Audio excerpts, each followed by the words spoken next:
संसद में महिला आरक्षण बिल को लेकर एक बार फिर सियासत गर्मा गई है।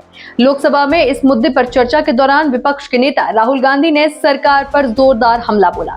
राहुल गांधी ने कहा कि बीजेपी को खुद पता है कि ये बिल जिस तरीके से लाया जा रहा है उसे लागू करना आसान नहीं होगा। सरकार सिर्फ ये संदेश देना चाहती है कि वो महिलाओं की सबसे बड़ी हितैषी है, लेकिन असलियत इससे बिल्कुल अलग है। नमस्कार, मैं हूं आपके साथ अग्रिमा जादौन और आप देख रहे हैं रिपोर्टर मैडम। दरअसल राहुल गांधी ने यह भी कहा कि महिलाओं को राजनीति में ज्यादा भागीदारी मिलनी चाहिए, इसमें कोई दो राय नहीं है। लेकिन सवाल यह है कि क्या सरकार सच में महिलाओं को ताकत देना चाहती है या फिर महिला आरक्षण के नाम पर देश की राजनीति का नक्शा बदलना चाहती है। राहुल गांधी ने साफ कहा कि यह बिल महिलाओं के सशक्तिकरण से ज्यादा परिसीमन और चुनावी गणित से जुड़ा हुआ है। लोकसभा में बोलते हुए राहुल गांधी ने कहा कि यह बिल पहले भी 2023 में पास हो चुका है, लेकिन अब तक इसे लागू नहीं किया गया। उन्होंने कहा कि अगर सरकार की नीयत साफ होती तो महिलाओं को अब तक आरक्षण मिल चुका होता, लेकिन सरकार ने इसे जनगणना, परिसीमन और सीटों के लिए बंटवारे से जोड़ दिया है।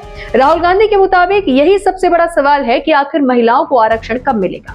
उन्होंने कहा कि सरकार पहले जनगणना कराएगी, फिर परिसीमन होगा, उसके बाद लोकसभा और विधानसभा सीटों का नया बंटवारा होगा और तब जाकर महिलाओं को आरक्षण मिलेगा। यानी ये प्रक्रिया कई साल लंबी हो सकती है। राहुल गांधी ने कहा कि अगर सरकार चाहती तो बिना परिसीमन का इंतजार किए सीधे महिला आरक्षण लागू कर सकती थी। उन्होंने सरकार से कहा कि पुराना महिला आरक्षण बिल वापस लाइए, कांग्रेस उसका पूरा समर्थन करेगी और उसे पास कराने में साथ देगी। राहुल गांधी ने कहा कि सरकार महिला आरक्षण की आड़ में देश के राजनीतिक मानचित्र को बदलना चाहती है। उन्होंने आरोप लगाया कि परिसीमन के जरिए कुछ राज्यों की सीटें बढ़ाई जाएंगी और कुछ राज्यों की राजनीतिक ताकत कम कर दी जाएगी। राहुल गांधी ने कहा कि दक्षिण भारत के राज्यों को सबसे ज्यादा चिंता है क्योंकि वहां जनसंख्या नियंत्रण बेहतर तरीके से हुआ है। अगर नई जनसंख्या के आधार पर सीटों का बंटवारा होता है तो उत्तर भारत की सीटें बढ़ सकती हैं और दक्षिण भारत की हिस्सेदारी कम हो सकती है।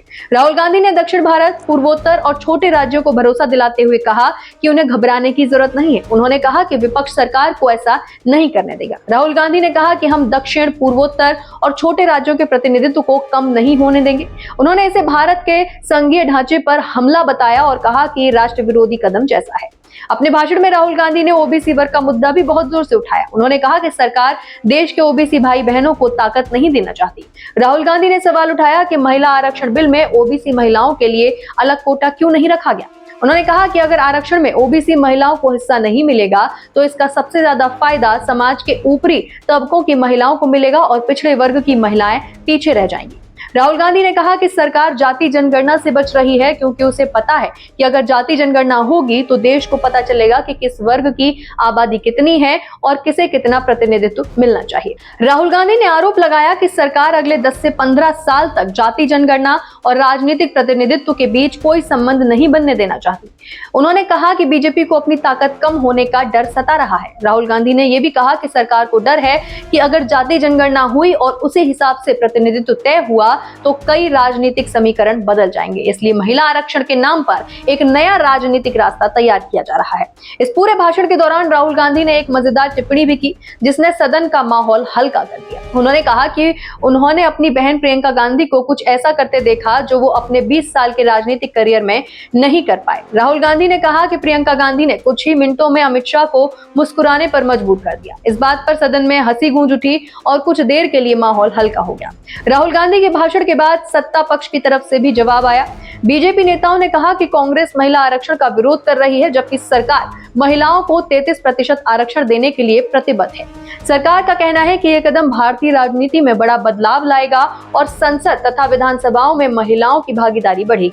बीजेपी का कहना है कि यह बिल देश की आधी आबादी को उनका अधिकार देने वाला फैसला है। सरकार का दावा है कि इससे महिलाएं सिर्फ वोटर नहीं रहेंगी बल्कि नीति बनाने और देश चलाने में भी बराबर की भागीदार बनेंगी। बीजेपी नेताओं ने यह भी कहा कि कांग्रेस ने वर्षों तक महिला आरक्षण को सिर्फ मुद्दा बनाए रखा लेकिन उसे लागू नहीं कर पाई। अब इस मुद्दे पर देश को हिस्सों में बटा हुआ नजर आ रहा है। एक तरफ वे लोग हैं जो मानते हैं कि महिला आरक्षण महिलाओं को राजनीति में नई ताकत देगा, वहीं दूसरी तरफ वे लोग हैं जो कहते हैं कि जब तक इसमें ओबीसी महिलाओं को अलग हिस्सा नहीं मिलेगा और इसे तुरंत लागू नहीं किया जाएगा तब तक ये अधूरा रहेगा। आने वाले दिनों में संसद में इस मुद्दे पर और भी ज्यादा बहस होने वाली है। महिला आरक्षण बिल अब सिर्फ महिलाओं की भागीदारी का मुद्दा नहीं रह गया है। अब ये परिसीमन, जाति जनगणना, राज्यों के प्रतिनिधित्व और आने वाले चुनावों की राजनीति से भी जुड़ चुका है। यही वजह है कि ये बहस संसद से निकलकर पूरे देश में पहुंच गई है। अब सबसे बड़ा सवाल यही है कि क्या महिला आरक्षण वास्तव में जल्द लागू होगा या फिर ये मुद्दा आने वाले चुनावों तक सिर्फ राजनीतिक भाषणों और नारों का हिस्सा बना रहेगा। देश की करोड़ों महिलाएं इस बहस को देख रही हैं और इंतजार कर रही हैं कि आखिर उन्हें उनका राजनीतिक अधिकार कब मिलेगा। इसी के साथ फिलहाल इस वीडियो में इतना ही। आप बने रहिए रिपोर्टर मैडम के साथ। इस पर आपकी क्या राय है ये भी हमें कमेंट में लिखकर जरूर बताइएगा।